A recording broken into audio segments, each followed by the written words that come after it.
બેનો આજે આપણીને હેવીમાં પેરમાં સેલ ચાલુ થઈ છે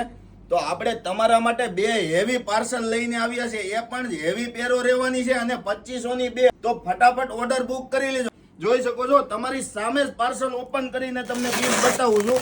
એકદમ યુનિક અને જબરજસ્ત પેર લઈને આવ્યો છું ડિઝાઇન જોઈ શકો છો લેટેસ્ટ ડિઝાઇન અને દમદાર ડિઝાઇન રહેવાની છે 2500 ની બે તમે ક્યાંય પણ જશો ને તમને નથી મળવાની અને આવું જ કલેક્શન તમારે જોવું છે તો તમે અમારી આઈડી ફોલો કરીને રાખો બાકી 2500 ની બે એમ થી લઈને ડબલ એક્સેલ સુધીની સાઈઝ જેમાં બિગ સાઈઝ અવેલેબલ હશે એમાં બિગ સાઈઝ મળી જશે 3, 4 અને 5 એક્સેલ સુધીની સાઈઝ પણ મળી જશે આવું જ કલેક્શન જોવા માટે અમારા વિડીયોને શેર કરો લાઈક કરો અને અમારી આઈડી ને ફોલો કરો